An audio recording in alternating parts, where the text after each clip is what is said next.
ભૂપત બહારવટીયો કોણ હતો અને કેવા હતા તેના પરાક્રમો? એક ગુજરાતી કઈ હદે જઈ શકે એનું જો કોઈ સર્વશ્રેષ્ઠ ઉદાહરણ હોય તો એ ભૂપત હતો. સામાન્ય રીતે ગુજરાતીઓને દાળ ભાત પ્રિય પ્રજા તરીકે ઓળખવામાં આવે છે. એવું ધારી લેવામાં આવે છે કે ગુજરાતી પ્રજા ક્યારેય લડતી નથી. અરે, લડવાનું તો ઠીક, લડવાનો સમય આવ્યો હોય ત્યારે પણ પહેલા સલામત જગ્યાએ પહોંચી જાય એ ગુજરાતી કહેવાય એવું પણ કેટલાક ધારે છે. પણ ભૂપત આ બધાથી વિપરીત હતો. તે લડી શકતો, સામી છાતીએ લડતો અને દિલ ફાડીને લડતો. ભૂપત બહારવટીયો કોણ હતો આ ભૂપતસિંહ? આ વાત આઝાદી પહેલાના સમયગાળાની છે. એ સમયગાળાની જે સમયગાળામાં રજવાડાઓનું રાજ હતું અને અંગ્રેજ શાસકો લગામ વસૂલીને રજવાડાઓને રક્ષણ આપવાથી માંડીને અનેક પ્રકારની એમની કામગીરી કરી લેતા હતા. રાજાઓ નામના રાજવી હતા અને અંગ્રેજોનો જોરજુલમ ચાલતો હતો. એ સમયની ગુજરાતની અને સૌરાષ્ટ્રની ભૂગોળ પણ જુદી હતી. આ જુદી ભૂગોળ વચ્ચેના સૌરાષ્ટ્રના અમરેલી જિલ્લાના બરવાડા ગામમાં ભૂપતસિંહનો જન્મ થયો. એ સમયગાળો હતો 1920નો. ભૂપતસિંહની અટક બુબ હતી, પણ આ બુબ અટકનો જો આંબો ચકાસો તો એ આખો પરિવાર દેશના શક્તિશાળી એવા ક્ષત્રિય ચૌહાણ ખાનદાન સાથે વિલીન થઈ જાય. હકીકત એવી હતી કે ભૂપતસિંહના વડદાદા વીરભદ્રસિંહ ચૌહાણ ઉત્તર ગુજરાતના બુબ નામના ગામના સુબેદાર હતા. આ ગામના શાસન હેઠળ 16 ગામ આવતા હતા. વીરભદ્રસિંહના એ સુશાસનના કારણે ગુજરાતભરના રાજવીઓ તેમને વીરભદ્રસિંહ ચૌહાણને બદલે વીરભદ્રસિંહ બુબાળાના નામે ઓળખવા લાગ્યા, જે કાળક્રમે વીરભદ્રસિંહે પોતાની અટક બનાવી લીધી. અલબત્ત આવી વિચિત્ર અટક ભૂપતસિંહને નહોતી ગમતી, એટલે તે વટભેર પોતાને ભૂપતસિંહ ચૌહાણના નામે જ ઓળખાવતો. ડાકુ બની ગયા પછી ભૂપતસિંહ ચૌહાણે મોકલેલી જાસા ચિઠ્ઠી આજે પણ વડોદરામાં રહેતા હરદેવ ભટ્ટ પાસે પડી છે, જેમાં ભૂપતસિંહ ચૌહાણે ગાયકવાડ પરિવારને ધમકી આપતા લખ્યું હતું કે જો મહેલમાં કામ કરતા 42 નોકરોને તેમના નિવૃત્તિ સમયે 5 વીઘા જમીન આપવાનો ઠરાવ પસાર કરવામાં નહીં આવે તો તે રાજવી પરિવારના તમામ સભ્યોને જીવતા મારી નાખશે. ભૂપતની આ ધમકી પછી શું થયું એની ચર્ચા કરવાને બદલે ભૂપતસિંહના જીવનને અત્યારે જોઈ લઈએ. ભૂપતસિંહનો જન્મ બરવાડામાં થયો, પણ તેનું મોટા ભાગનું બચપણ બરવાડા જે ગામના તાબામાં આવતું હતું એ વાઘણિયા ગામના દરબારના ઘરે વીત્યું. એક તબક્કો એવો આવી ગયો કે ભૂપત આ રાજવી પરિવારનો ખાસ અને અંગત માણસ બની ગયો. વાઘણિયા દરબાર મહદંશે ભૂપતને પૂછીને કે ભૂપતની સલાહ લઈને મહત્વના કામમાં આગળ વધતા. વાઘણિયા દરબારને ત્યાં જ લગભગ મોટા થયેલા ભૂપતને દેશી રમતોનો બહુ શોખ, એટલે દરબારે પણ ભૂપતની આ સ્પોર્ટ્સ સ્કિલને ડેવલપ થવા દીધી હતી. એ દિવસોમાં અલગ અલગ રાજ્યો વચ્ચે ઓલિમ્પિક્સ જેવી સ્પર્ધા થતી. આ સ્પર્ધામાં વાઘણિયાનું પ્રતિનિધિત્વ ભૂપતને આપવામાં આવતું. 40ના દશકમાં આવી જ એક ઓલિમ્પિક્સનું આયોજન વડોદરાના ગાયકવાડે કર્યું હતું. 14 દિવસના રમતોત્સવમાં રેસ, લોંગ જમ્પ, ગાડામ રેસ, ઘોડેસવારી, ગોળાફેંક જેવી 24 રમતોની સ્પર્ધા હતી. આ 24 રમતોમાંથી 6 રમતમાં ભૂપત પહેલો અને 7 રમતમાં બીજા નંબરે રહ્યો હતો.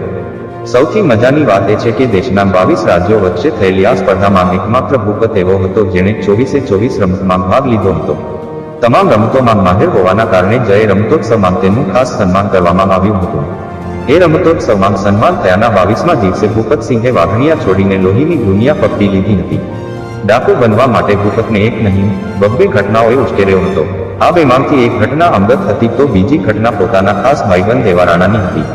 બન્યું એવું કે ભૂપતના પરિવાર સાથે જૂની અદાવત ધરાવતા એક પરિવારના સદસ્યોએ રાણાની બહેન પર બળાત્કાર કર્યો. રાણા બદલો લેવા માટે જ્યારે પહોંચ્યો ત્યારે પહેલા લોકોના 22 જણના ટોળાએ રાણા પર હુમલો કર્યો. રાણાને એ સમયે ભૂપતે બચાવી લીધો, પણ બીજા દિવસે ખોટી ફરિયાદના આધારે રાણા અને ભૂપતને પોલીસે પકડી લીધા.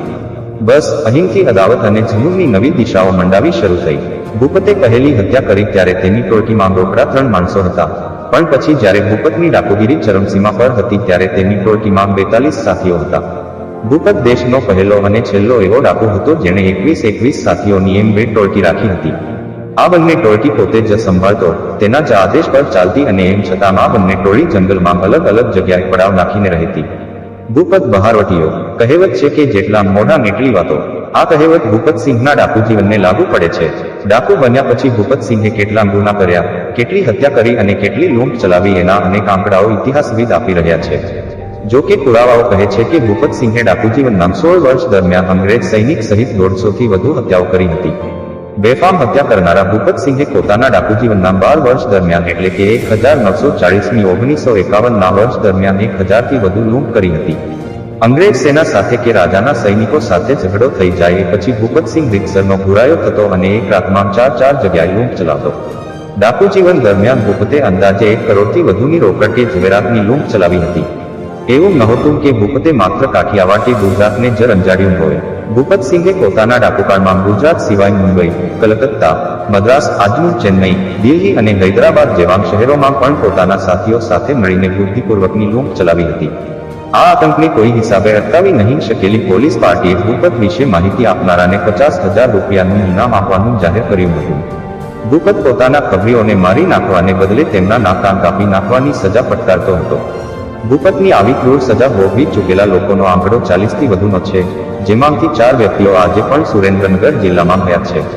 આ 4માંના એક એવા રણમલસિંહ સંડે સરતાજને કહે છે, ભૂપત માનતો કે મારી નાખવાથી બીક ચાલી જાય એટલે એ ખબરીઓને મારવાને બદલે આવી સજા આપતો, જેથી નાકકટ્ટાને કાનકટ્ટાને જોઈને બીજા કોઈ આવી હિંમત ન કરે. ભૂપત નાક કાન કાપ્યા પછી એ માણસના ઘરનાને એવી ધમકી પણ આપતો કે જો આ આત્મહત્યા કરશે તો હું આખા ખાનદાનને મારી નાખીશ. આ બીકથી ઘરના પણ કાન નાક કપાયેલાને મરવા દેતા નહીં. 1952માં ડાકુ ભૂપતસિંહ તેના જમણા હાથમાં 3 સાથીઓ સાથે દેશ છોડીને કચ્છના રણનો ઉપયોગ કરીને પાકિસ્તાન ચાલ્યો ગયો. પાકિસ્તાન જવા માટે તેની પાસે કોઈ ખાસ કારણ નહોતું અને ભૂપતને મૃત્યુનો ભય પણ નહોતો કે તે પોલીસથી ડરીને દેશ છોડીને ભાગે, પણ કેટલીક ઘટનાઓ એવી ઘટી જેને કારણે ભૂપતને પાકિસ્તાન ચાલ્યા જવામાં શાન પણ લાગ્યું. પાકિસ્તાન ગયા પછી તેની ઈચ્છા થોડા સમય પછી પાછા હિન્દુસ્તાન આવવાની હતી, પણ એ શક્ય ન બન્યું અને ભૂપતસિંહ પાકિસ્તાનમાં જ રોકાઈ ગયો. પાકિસ્તાનમાં તેના પર ગેરકાયદે પ્રવેશ બદલ કેસ થયો અને 1 વર્ષની સજા પણ પડી. આ સજા ભોગવીને ભૂપતસિંહ પાકિસ્તાન સ્થાયી થઈ ગયો. પાકિસ્તાનમાં તેણે મુસ્લિમ ધર્મ અંગીકાર કરી અમીન યુસુફ નામ ધારણ કર્યું અને નિકાહ પણ કર્યા.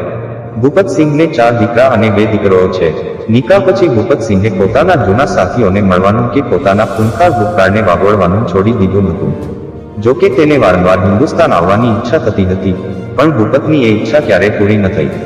2006માં પોતાની આ અંતિમ ઈચ્છા સાથે જ ભૂપતસિંહ પાકિસ્તાનની ધરતી પર દફન થઈ ગયો.